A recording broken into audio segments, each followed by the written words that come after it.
of asking you, kind of for people with more sensitive skin or allergies, like how do you accommodate them when you're doing different treatments and like being wary of the ingredients that you're using? So number one, we're going to start with a really comprehensive consultation. So we're going to discuss any past sensitivities they've had, any reactions they've had to maybe previous treatments or even products that they've used.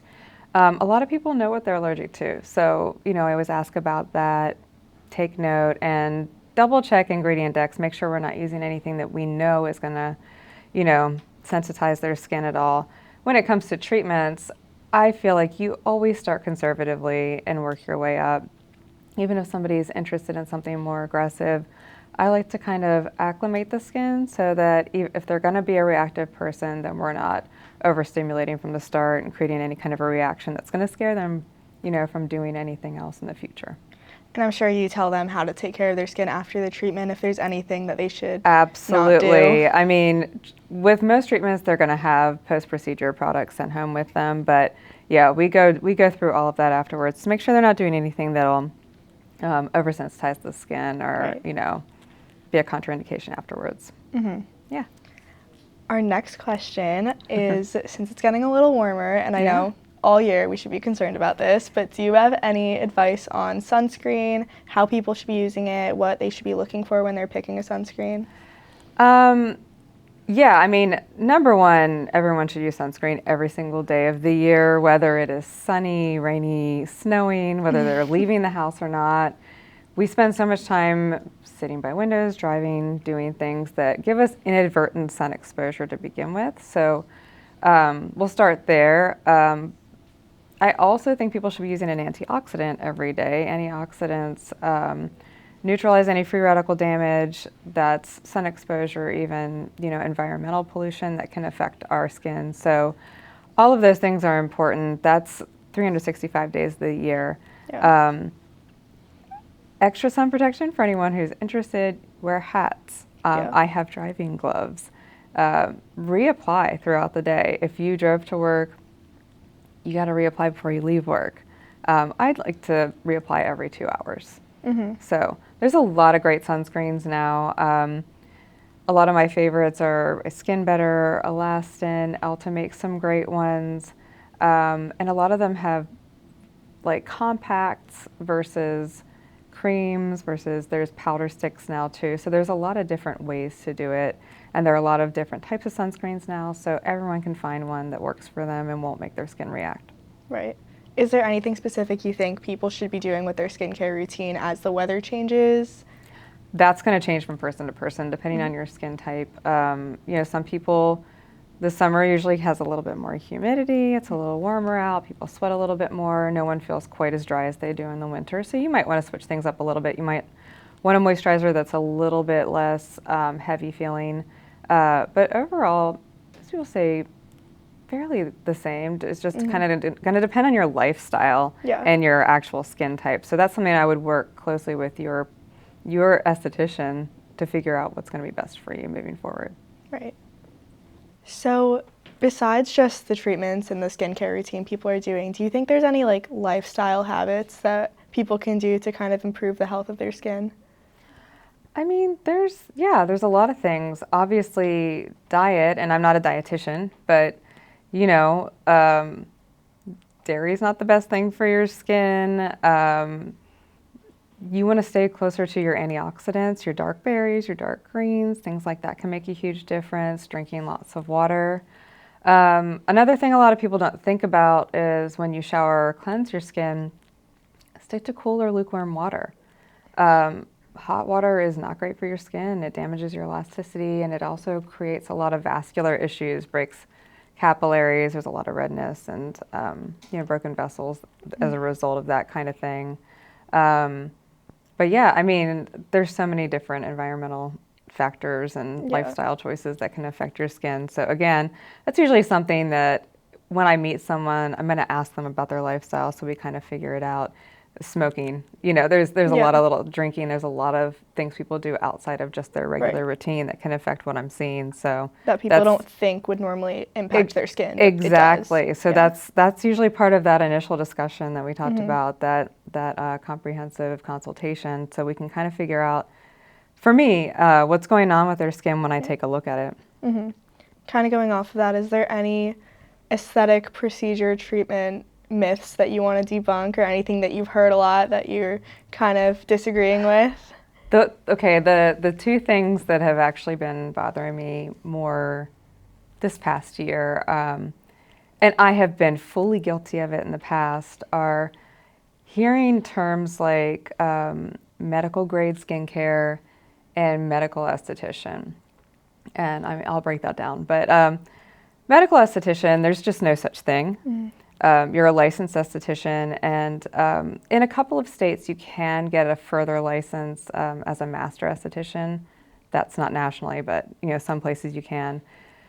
My issue with it is I think people use the title in order to make themselves seem a little superior, or like they might know more. Not every esthetician works under a physician. That doesn't mean that they are lesser or no less than someone who works in a paramedical setting. Mm-hmm. I've worked in a paramedical setting for a long time. I don't have a different license than those people. So it's all based on your knowledge and your experience. And I think I'm trying to get away from messaging that's even slightly untrue when it comes to patients, because you want them to understand the way that this industry works, and you want them to know that you're being honest with them. Mm-hmm. And that kind of ties into the medical grade skincare thing as well. I understand why people use that term, and I've done it in the past too. It's hard sometimes to describe why you're recommending a certain product over another one. And I think that we've gotten into the habit of saying it's medical grade because certain lines are more rigorously tested and studied, and some of them do have white papers and a little bit more proof behind them scientifically. But that's not too hard to explain to people. Mm-hmm. If there's a line that you prefer because of that, you can say that. But I think that saying that something's medical grade kind of makes it sound like there's a third party. Right, there's like an official that's a regulatory agency that comes in and says this is medical grade versus that's over the counter. And that's not true. It's not true. It's either pharmaceutical, which means it's a prescription. Like your derm gives you Retin-A, that's a prescription. And everything else is technically over the counter. Where it gets a little dicey is that some brands now, a lot of my favorite ones actually, are physician dispensed. So that's a marketing choice. It's not anything about it being medical grade. It's a choice made by the company to only sell through physicians. Mm-hmm. And I don't think it's the worst decision, but that is what it means. Mm-hmm. So a lot of physician dispensed lines are the ones who people will refer to as medical grade. Most of them are great. Some of them aren't that great. And if you really understand ingredient decks and how that chemistry works, there are a lot of lines that are more readily available and maybe a little bit less expensive that are also great. And I think it's important for us to know that as practitioners, because it gets a little classist after a while. I want to be able to help everybody and accommodate everybody. And so it's important for us to know that and educate people so that they make the right decisions. There are absolutely high-end products that, are fantastic, well-studied, and I think are worth the investment. I do think there's ways to fill in the gaps that aren't over the top and that can really help people better economically manage their regimen. So going off of that, the lines that we carry or the skincare lines that you like, what makes you like them? Is it like the ingredients most of the time? Absolutely. The two lines I've worked with the most, and this is for years now, have been Skin Better and Elastin. They are absolutely the two most rigorously studied lines out there. They've got such great information that's readily available to everybody. The scientific proof is there. Not only that, anecdotally, it has made a huge difference in my skin, and I've watched it change clients' skin. Mm-hmm. So I've chosen to work with them for a long time because of that, because of their great training, because of, the quality of the product, the great people that work for them. So they both do happen to be physician dispensed. Mm-hmm. But again, like I said earlier, I wouldn't call them medical grade. They're just superior. Mm-hmm. That's not to say there aren't other things that I like, but as solid lines, like every product in them is beneficial. Yeah. Those And that's two why we are carry them. those who are.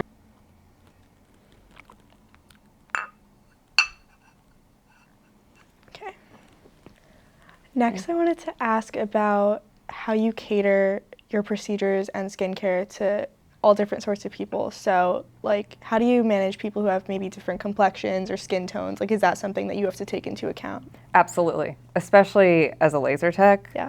I have to consider those things. But even when it comes to facials and chemical peels, there are certain things that are safe on some skin types and not others. So when I was curating our menu here, I really took that into account and made sure that we carry chemical peels that work on all Fitzpatricks. I can treat anybody with them.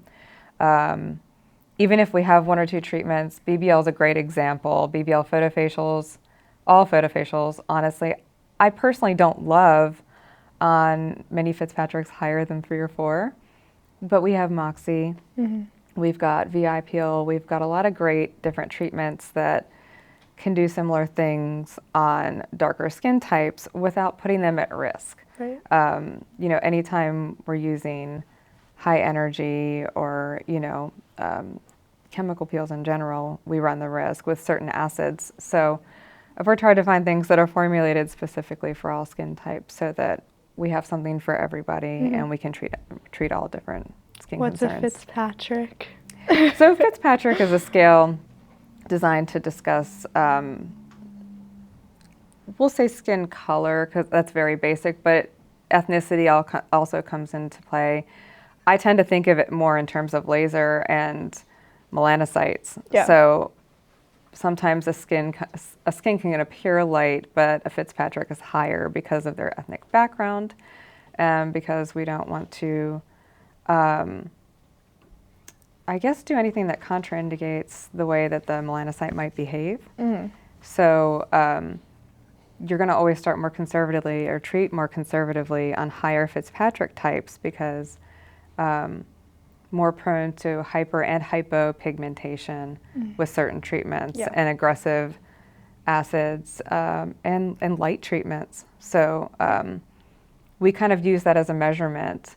It varies what you hear because some people are just talking about in terms of what it looks like, but when it comes to things like laser and photofacial, you really have to be careful because a lot of those wavelengths are literally looking for pigment and melanin in the skin. So if the energy is too high, you can really burn somebody and harm them. Yeah. So that's something you take into account in that initial consultation. Absolutely. Too. We discuss all of those things to make sure we're being as safe as possible. And we always tell people, I can touch you up, but if I am too aggressive when we get started, I could really hurt you. Right. So I always try to start conservatively, and then we can build on that later.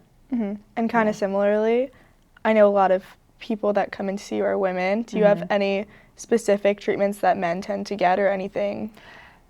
Men tend to come in mainly because their wives have told them to.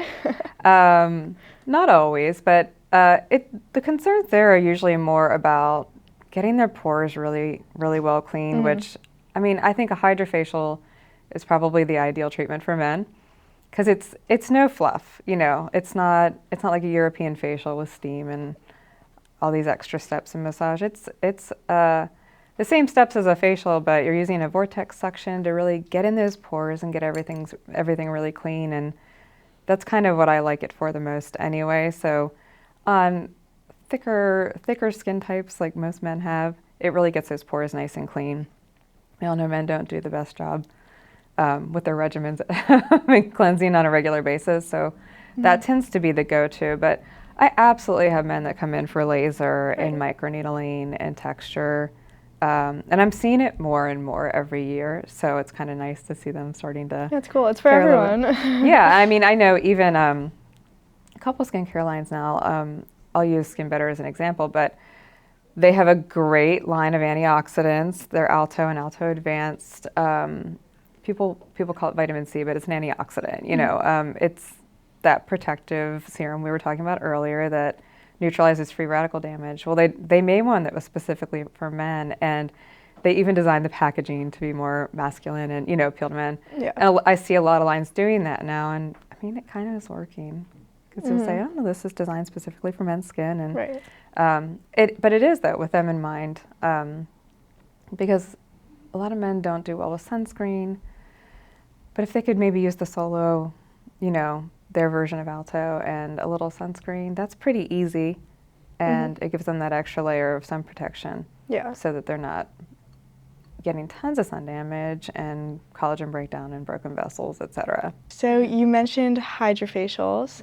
Can you talk a little bit about who's maybe the best candidate for them and maybe how they differ from other facials that you do here? Yeah. Hydrofacial is pretty versatile, but the thing that I really love about hydrofacial and the way I usually recommend it is when people have a lot of congestion,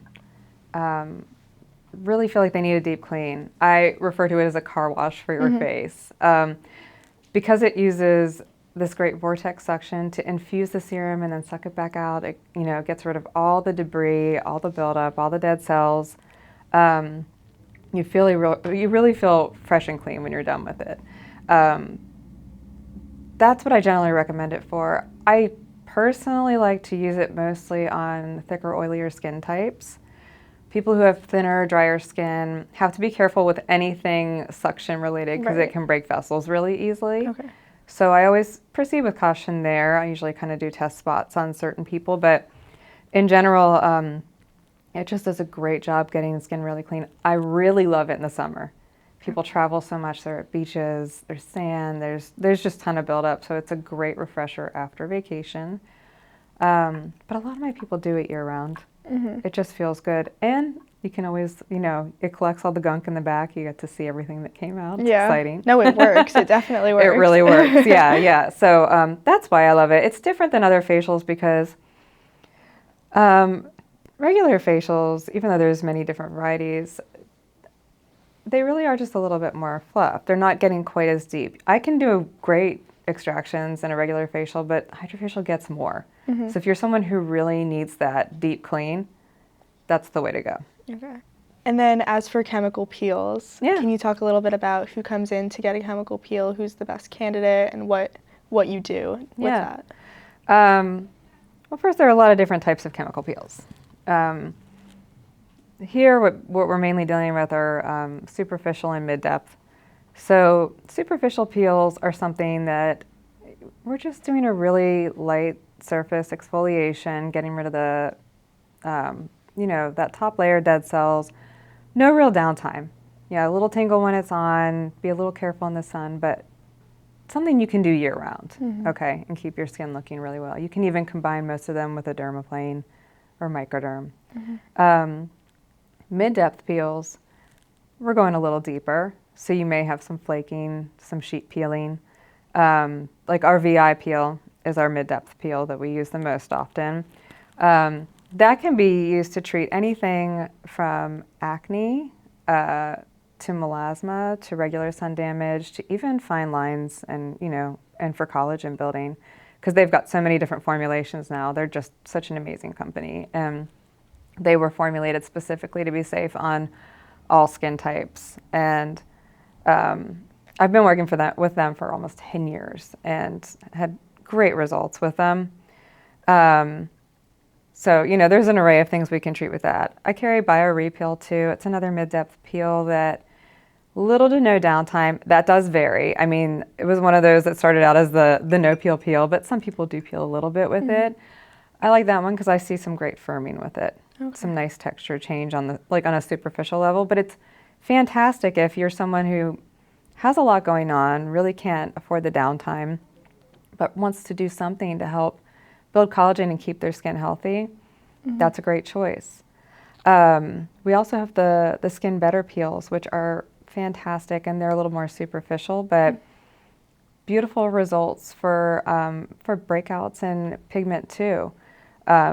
What you choose depends on your lifestyle and your timeline. I always tell people we can be gentle if you can't afford the downtime. It takes longer.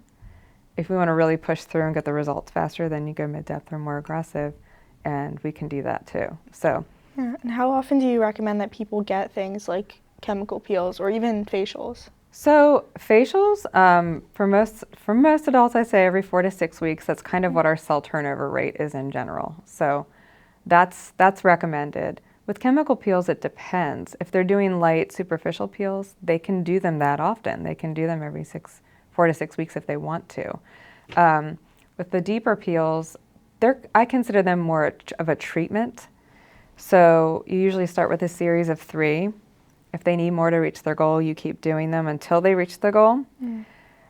And then you just kind of do touch-ups as needed. So maybe once or twice a year. Kind of depends on the person and again, what we're working on. Yeah, but like with acne, I always tell people 1-3. If they need more, we're going to keep going. You want to keep going until you hit your goal. But then we also throw in lifestyle. Yeah. Because with BI, you know, I don't like for people to work out too much the week they're healing. Sun's an issue too. So if you're someone who has to be outside a lot, you know, they're more of a fall-winter thing for you. So that all comes into account as well. I know with social media playing such a big role in aesthetic treatments, are there any new trends or advancements that you have heard about that you think other people should know about? Trying to think if there's anything that's really been, I mean, the biggest thing that's happened lately, and this is not something that will necessarily appeal to patients, but as a laser nerd, Sciton just advanced BBL again.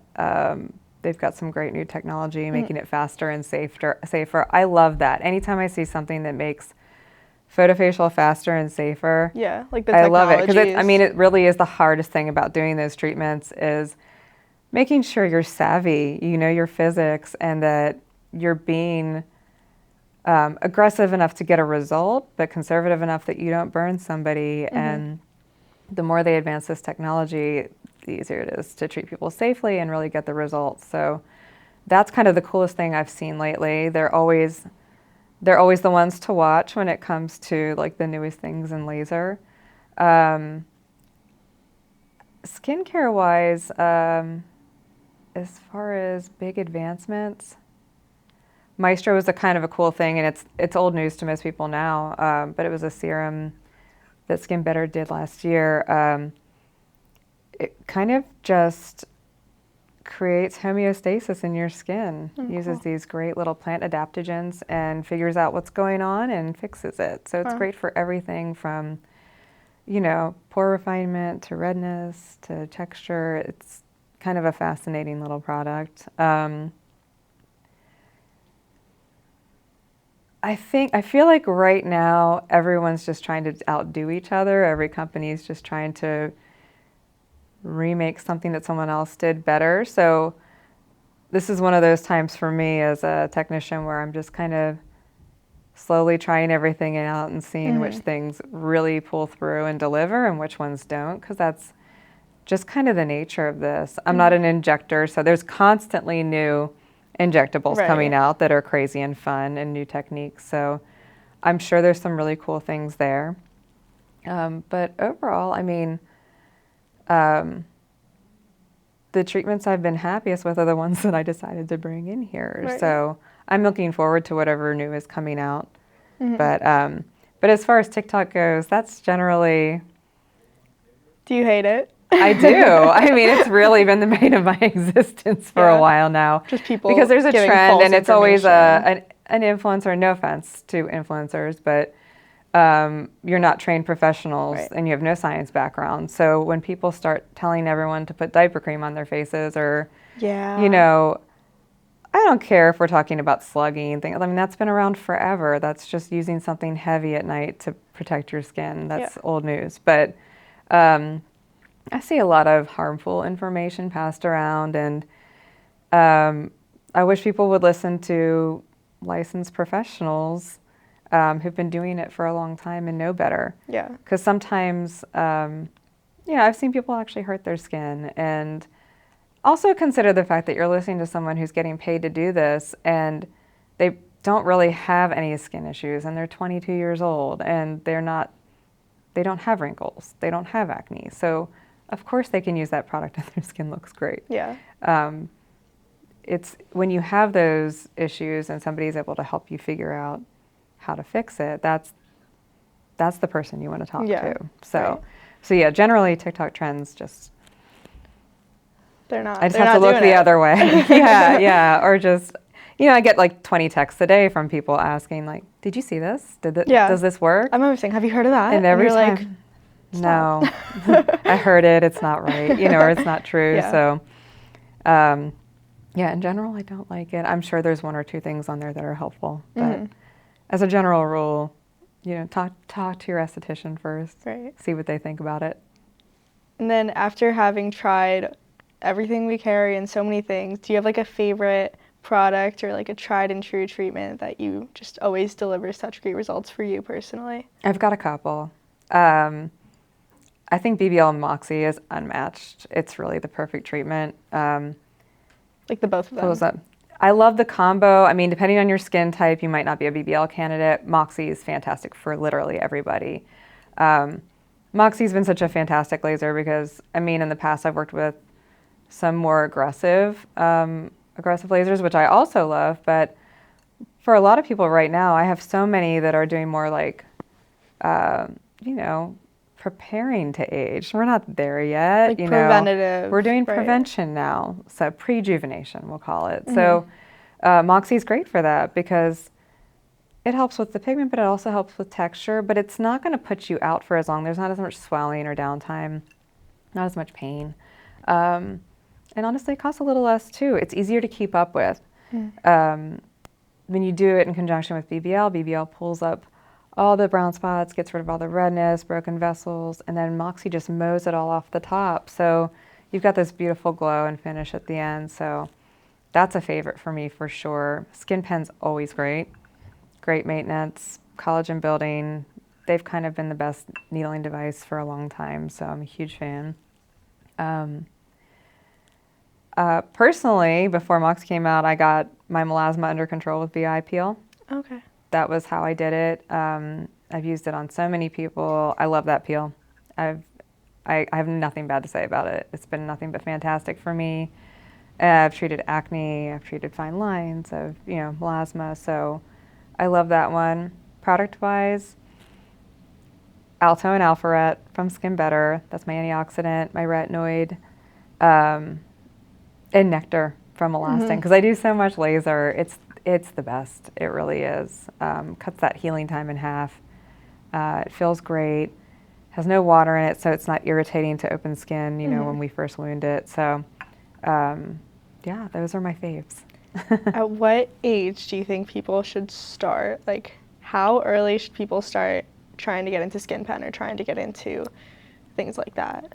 So, I mean, I'd say in your 20s you can start doing those things. It depends on your skin type, of course, but I've had younger people do Skin Pen if they have acne scarring, for sure. I mean, because the faster you get that scarring, right, the better your results are going to be. But if you have no pre-existing issues like acne scarring, you could start doing maintenance treatments in like your mid to late 20s. I think that's a great time to start. Okay. Do you have any recommendations for younger people with acne or like people who are struggling with that, like as for a skincare routine, like keep it simple or? Well, for younger people with acne, I mean, definitely seek out a professional and try to find someone who works with Face Reality. Face Reality products are incredible. Okay. That line has an acne expert course. Anyone who's worked with it has taken it, and their products are designed specifically to create these great custom regimens for any version of acne. They do a great job with it, and they're not overly expensive either. I hate expensive skincare regimens for young people because it's hard to keep up with.